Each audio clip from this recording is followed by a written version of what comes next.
কি রে অমল, গোপাল, আজকে যে একেবারে আদা জল খেয়ে কাজে লেগেছিস দেখছি। আর যা গরম পড়েছে, একটু জিরিয়ে নিয়ে এসে। হারান কাকা কিন্তু ঠিকই বলেছে অমলদা, চলো আমরা একটু বসে জিরিয়ে নিই। কিন্তু যা রোদ পড়েছে, এখন বসলে আবার একটু বাদে আর কাজ করতে মন চাইবে না রে গোপাল। রোদে বেশিক্ষণ কাজ করলে আবার শরীর খারাপ করবে কিন্তু। আয়, তোরা বসে একটু বিশ্রাম নিয়ে যা।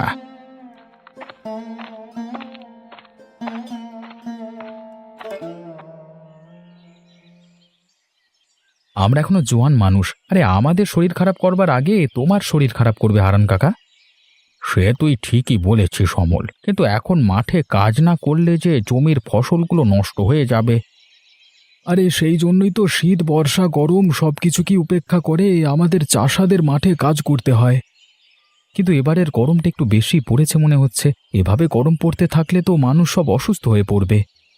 মানুষের কথা বাদ দে, আমরা কিভাবে মাঠে কাজ করব সেটা ভেবেছিস একেবারও? আমাদের আর কি, আমরা চাষিরা যত কষ্টই হোক না কেন মাঠের কাজ চালিয়ে যেতে হবে। আজকে তো কেউ এখনো সকালের খাবার নিয়ে এলো না রে আমাদের। আরে অন্য দিন তো এমন দেরি করে না। আমিও তো সেটাই ভাবছি, ননি আর অপু তো সকাল সকাল আমাদের ভাত নিয়ে আসে। এই সকালবেলায় যে গরম পড়া শুরু হয়েছে, বিকেল অবধি কাজ করব কিভাবে সেটাই ভাবছি। ওসব ভেবে আর কাজ নেই, চল আমরা আবার কাজ শুরু করে দিই। ছেলেমেয়েরা ভাত নিয়ে এলে আবার কিছুক্ষণ বসে খেয়ে নেবক্ষণ। হ্যাঁ হ্যাঁ, তাই চলো সবাই আবার কাজে লেগে পড়ি। দিদা, ও দিদা, কোথায় গেলে তুমি? আমি বাড়িতেই আছি রে ননি। তোদের আজকে আসতে এত দেরি হলো কেন রে? আর বলো না সে কথা দিদা, সকালে ঘুম থেকে উঠেই আমি আর ননি দিদি ঘোষেদের আমবাগানে গেছিলাম। সে কি, ঘোষদের আমবাগানে গিয়েছিস? তোদের সাহস তো মন্দ নয়। ঘোষগিন্নির যা মুখ, দেখতে পেলে গুষ্টি শুদ্ধ উদ্ধার করে ফেলবে একদম।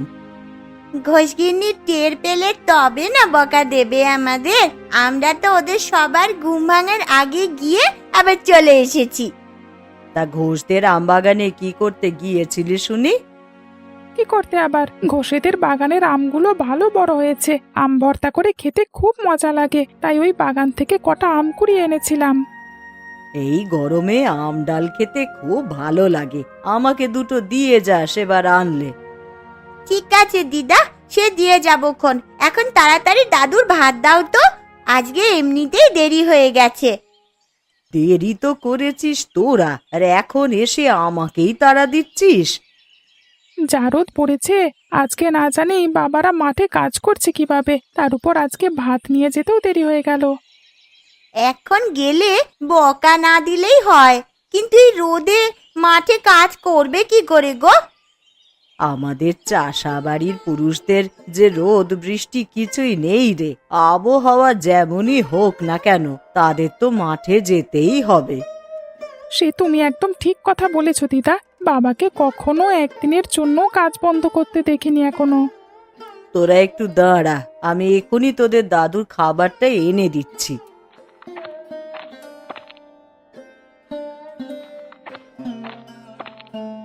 এই নে তোদের দাদুর খাবার। এখন তাড়াতাড়ি যা দেখি দিদি ভাই, পথে আবার তোরা কোথাও খেলতে বসে পড়িস নে যেন। সে নিয়ে তুমি চিন্তা করো না দিদা, আমরা এক্ষুনি চলে যাব মাঠে। আচ্ছা দিদা, আমরা তাহলে এখন আসি। ঠিক আছে বাছা, যা তোরা। এই গরমে উনুনের ধারে দুটো মিনিট বসার উপায় নেই। একে তো গরম পড়েছে, তার উপরে এই উনুনের তাপ সহ্য করাটাই তো দায় হয়ে যাচ্ছে। দিদি, ও জয়াদি, বাড়িতে আছো নাকি?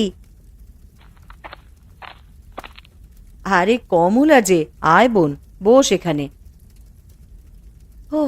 আজকে যা গরম পড়েছে দিদি, দেখেছো? এমন গরম পড়লে মানুষ মাঠে ঘাটে বেরুবে কি করে বলো তো? আমাদের মতন চাষা মানুষদের মাঠে না গেলে কি আর চলে রে? ও আবহাওয়া যে এমনই হোক না কেন, যেতে তো হবেই। তা তুমি ঠিকই বলেছো দিদি, একদিন মাঠে না গেলে যে উনুনে হাঁড়ি উঠবে না আমাদের।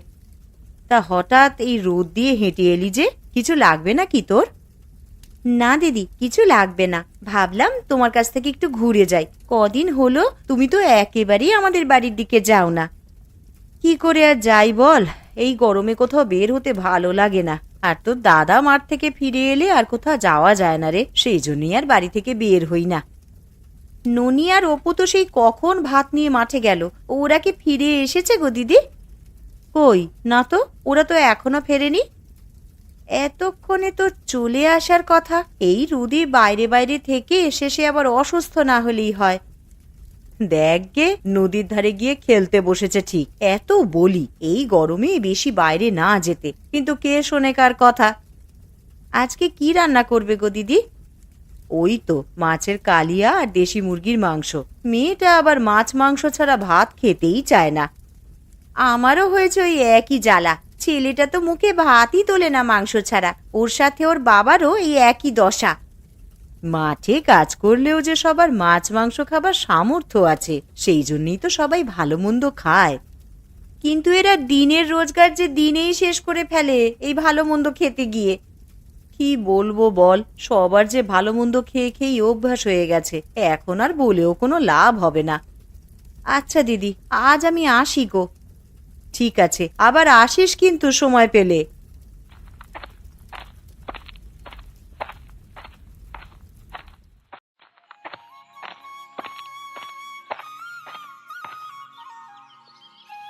কি রে, তোদের আসতে এত দেরি হলো কেন?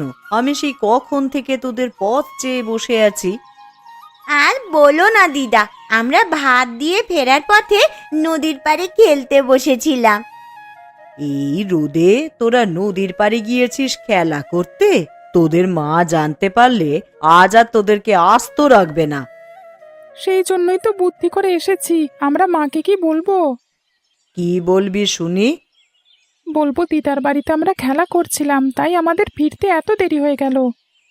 বাবা গো বাবা, এইটুকুন বয়সে তোরা কি মিথ্যে বলা শিখেছিস রে? মিথ্যে বলা কিন্তু একদম ভালো নয়। সব সময় সত্য কথা বলবি তোরা। ঠিক আছে দিদা, আমরা বাড়িতে গিয়ে সত্যি কথাই বলবো। আমরা আর কখনো মিথ্যে কথা বলবো না। সে না হয় বললি, কিন্তু তোদের হাতেই কি এনেছিস রে? আমি আর ননি দিদি খেলবার সময় নদীর পাড়ে অনেকগুলো কাঁকড়া পেয়েছি দিদা, তাই সেগুলো তোমার জন্য নিয়ে এলাম। বাহ, খুব ভালো করেছিস তোরা। আমি জানি তো, দাদু কাঁকড়ার তরকারি খেতে খুব ভালোবাসে, তাই তো তোমার জন্য কাঁকড়া ধরে নিয়ে এলাম গো দিদা। তা বেশ ভালোই করেছিস। তাহলে এখানেই বরং স্নান সেরে থেকে যা। আমি কাঁকড়ার তরকারি রান্না করছি, তাই দিয়ে দুপুরে ভাত খাস বাছা তোরা। না না দিদা, আমরা সব কাঁকড়ার তরকারি খেতে পারি নে, আমরা তো সবসময় মাছ মাংস দিয়ে ভাত খাই। হ্যাঁ গো দিদা, ভালো মন্দ না হলে যে আমাদের খেতে ভালো লাগে না দিদা। এই গরমে বেশি মশলাযুক্ত খাবার খেলে যে পেট খারাপ হবে রে দিদি ভাই, তার থেকে কাঁকড়া সাদা মাটা ঝোলের তরকারি একবার খেয়ে দেখ, খুব ভালো লাগবে খেতে। না না বাবা, আমি ওসব খেতে পারবো না। আমার এসব খেয়ে একদম অভ্যেস নেই দিদা। তোমাদের খেতে হয় তোমরা খাও। বেশ, তো খেতে হবে না তাহলে। যা, বাড়িতে গিয়ে স্নান করে নে। ঠিক আছে দিদা, আমরা তাহলে এখন বাড়ির দিকে গেলাম।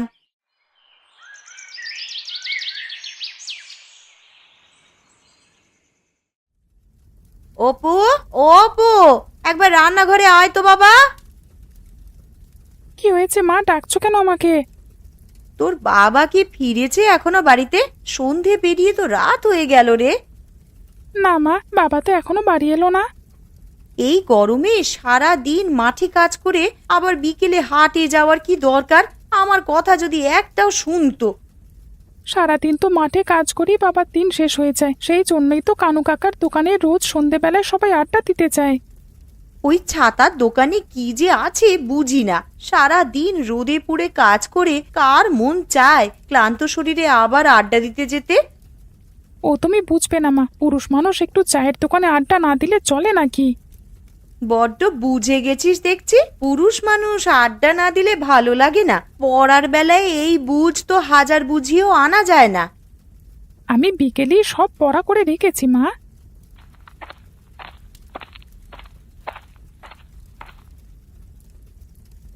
কি এত কথা চলছে মা ছেলেতে? কি আবার হবে, মা চটে আছে। তুমি সারাদিন কাজ করে কেন কানু কাকার দোকানে গিয়ে বসে থাকো? ও তুই বুঝবি না খোকা, আমাদের মতো বয়স হোক তখন বুঝবি।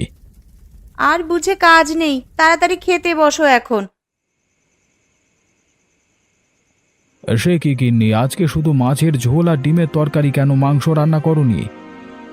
আমরা গরিব মানুষ, দিনের রোজগার যদি দিনেই সব ভালো মন্দ খেয়ে উড়িয়ে দাও, পরে বিপদ আপদ হলে কি করবে শুনি? সে যখন কাটটা তখন দেখা যাবে, আমাকে বললি তো মাংস নিয়ে আসতাম। এই গরমে বেশি তেল ঝাল না খেয়ে একটু ঝোলের তরকারি খাও, এতে শরীর ভালো থাকবে। দিন দিন তো শরীরে মেদ জমছে, সে খেয়াল আছে? ও পুরুষ মানুষের একটু মেদ না থাকলে হয় নাকি? এত বেশি কথা না বলে এখন মুখ বুজে খাও তো দেখি।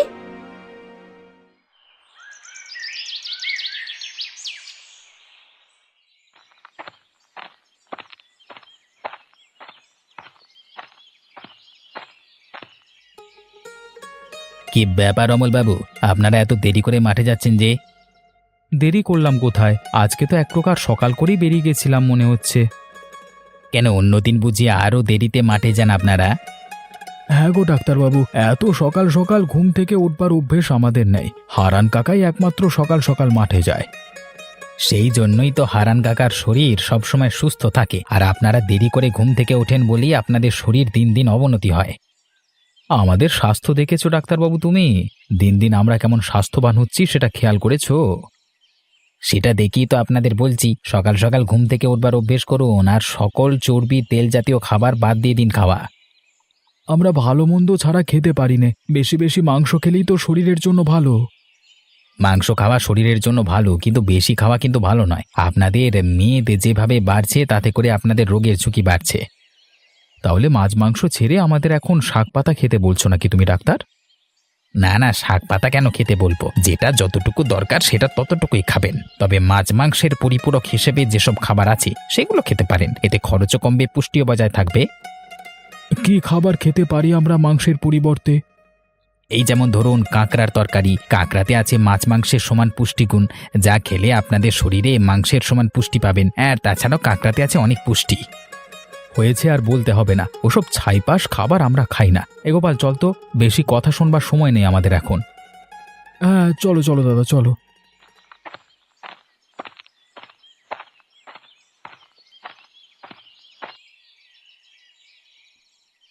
কিরে অমল, তোদের মাঠে আসতে এত দেরি হলো কেন? জারদ পড়েছে, এই গরমে কাজ করবি কি করে? তুমি তো জানোই কাকা, আমাদের মাঠে আসতে একটু দেরি হয়। তার উপর আজকে ওই শশী ডাক্তারের সাথে কথা বলতে গিয়ে আমাদের দেরি হয়ে গেল। আরে শশী ডাক্তার তো খুব ভালো মানুষ, তিনি আমাকে সুস্থ থাকবার অনেক উপায় বলে দিয়েছেন। তার পরামর্শেই আমি এখন সুস্থভাবে জীবনযাপন করি। ভালো না ছাই, যেসব কথা বলেছে একটাও আমার পছন্দ হয়নি। বেটা বলে কি না মাছ মাংস কম খেয়ে কাঁকড়ার তরকারি খেতে, ওসব ছাইপাশ আমরা খাই নাকি? হ্যাঁ এমন করে বলিস নে অমল, কাঁকড়ার তরকারি যে খুব ভালো জিনিস, ডাক্তারবাবু ঠিক কথাই বলেছে। এটা খেলে মেদও বাড়বে না, মাংসের সমান পুষ্টি পাওয়া যাবে। তুমিও দেখি ডাক্তারবাবুর মতো একই বুলি আওড়াচ্ছ। আমরা সব খেতে পারবো না বাবু। খাওয়া না খাওয়া তোদের ব্যাপার, কিন্তু ডাক্তারবাবু যেটা বলেছেন একদম ঠিক। ওসব ঠিক ভুল আমরা বুঝি না কাকা, এখন সবাই নিজেদের কাজে মন দিয়ে চলো। কি হলো অমল দাদা, তুমি এভাবে বসে পড়লে কেন? কি হয়েছে তোমার? কিরে অমল, কথা বল, তোর কি শরীর খারাপ লাগছে নাকি? হ্যাঁ গো কাকা, মাথাটা কেমন ঘুরে উঠলো, আর সেই সাথে বুকে আর ঘাড়ে কেমন একটা ব্যথা। এই গরমে কাজ করবার জন্য বোধহয় এমন হচ্ছে। তুই কি বাড়িতে চলে যাবি নাকি এখানেই বসে একটু বিশ্রাম নিবি? না না, আমি এখন বাড়িতে যাব না, এখানেই গাছের ছায়ায় বসে একটু বিশ্রাম নিলে ঠিক হয়ে যাব। বেশ তো, তাহলে চল, তোকে গাছের ছায়ায় বসিয়ে আমরা কাজে লেগে পড়ি। চল চল চল চল। মানুষজন যেভাবে মাংস খাওয়া বাড়িয়ে দিয়েছে, তাতে করে এদের তো হৃদরোগে আক্রান্ত হওয়ার ঝুঁকি অনেক বেশি।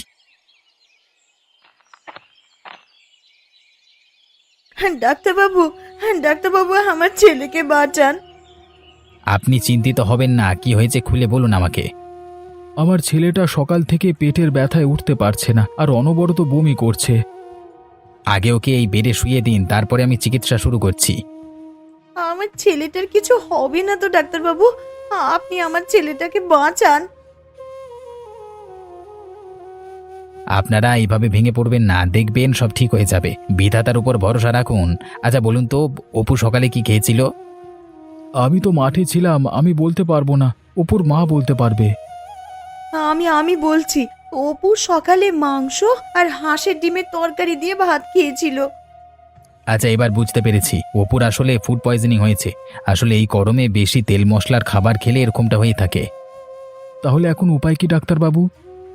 চিন্তা করবেন না আপনারা, আমি অপুকে কিছু ইঞ্জেকশন আর ওষুধ দিচ্ছি, ও ভালো হয়ে যাবে। আপনাকে যে কি বলে ধন্যবাদ দেব। আপনাদের ধন্যবাদ দিতে হবে না, তবে আপনাদের ভুলের জন্য আজকে ছেলেটার এই অবস্থা। আপনাদেরকে খাদ্যাভ্যাস পাল্টাতে হবে। আমরা এখন কি করতে পারি ডাক্তারবাবু? সুষম খাবার খেতে হবে। শুধু বেশি বেশি তেল মশলার খাবার আর মাংস খেলেই শরীর ভালো থাকে এটা ভুল ধারণা। বেশি বেশি মাছ মাংস খেলে সেটা হজমে সমস্যা করবে। তাহলে এখন কি খাওয়াবো? এই গরমে আপনারা অপুকে কাঁকড়ার ঝোলের তরকারি করে খাওয়াতে পারেন, এতে করে মাংসের চাহিদাও মিটবে আর মাংসের চেয়ে বেশি পুষ্টি পাবেন ওর শরীরে। ঠিক আছে, তবে তাই হবে। আপনারা অপুর পাশে বসুন, ও সুস্থ হলে তবেই বাড়িতে নিয়ে যাবেন ওকে। কি ব্যাপার অপু বাবা, কেমন লাগছে তোমার? আমার এখন ভালো লাগছে ডাক্তারবাবু, এখন আমি একদম সুস্থ। আপনারা শুধু খাবার নিয়ম মেনে খাবেন, তাহলেই দেখবেন এই গরমে সবাই সুস্থ থাকবেন। আর হ্যাঁ, কালকে আপনারা বাড়িতে ফিরে যেতে পারবেন। ডাক্তারবাবু দেখুন না, ননির বাবার কি হয়েছে। সে কি? অমল দাদার কি হয়েছে বৌদি? তোমার দাদার সকাল থেকেই মাথা ঘুরছে, ঘাড়ে ব্যথা হচ্ছে, কিচ্ছু খেতে পারছে না, বমি বমি ভাব হচ্ছে। দিন দিন অমলবাবুর শরীরে মেদ বাড়ছে, এতে উচ্চ রক্তচাপের ঝুঁকি আছে। আমার খুব বমি পাচ্ছে আর মাথা ঘাড় ব্যথা করছে ডাক্তারবাবু। ওনাকে বেডে শুয়ে দিন, আমি এক্ষুনি ইঞ্জেকশন দিয়ে দিচ্ছি। অতিরিক্ত মেদ ভুঁড়ি বাড়বার ফলে এমনটা হয়েছে। এর পরেও যদি খাদ্যাভ্যাসে পরিবর্তন না আনেন তবে পরে বড় কোনো ক্ষতি হয়ে যাবে। ডাক্তারবাবু, আমি কি এখন বাড়ি যেতে পারবো? না না, আপনি সুস্থ না হওয়া অবধি কোথাও যেতে পারবেন না। কত করে বলেছি মাছ মাংস খাওয়াটা এবার একটু কমাও, কিন্তু কে শোনে কার কথা। এখন ঠেলা সামলাও। এখন থেকে হালকা জিনিস খেতে হবে, তেল ঝাল কম দিয়ে ঝোলের তরকারি খেতে হবে। ডাক্তারবাবু ঠিক কথাই বলেছে রমলদা, আমরাও এখন থেকে সবকিছু মেনে চলবো, তুমি চিন্তা করো না, আমরা আছি এখানে। বেশ, আপনারা সবাই বিশ্রাম নিন, আর রোগীর এখন কি লাগে আমাকে জানাবেন। আমি এখন গেলাম, কেমন?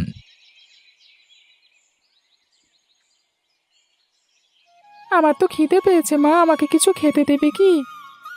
এই দুদিন তো তরল খাবার খাওয়ানো হলো তোকে, এখন ভারী খাবার খেতে পারবি তুই বাবা। আমি বাড়ি গিয়ে না হয় কিছু রান্না করে নিয়ে আসি। গিন্নি, আরে ও গিন্নি, আমারও যে খুব খিদে পেয়ে গেছে। ননিকে তো বললাম দুটো চাল সেদ্ধ করে নিয়ে আসতে, কিন্তু সে তো এলো না এখনো। আমি না হয় বাইরে থেকে খাবার কিনে আনি সবার জন্য। না না ঠাকুরপো, বাইরের খাবার তো একদমই খাওয়া যাবে না। তাহলে এখন আমরা কি খাবো?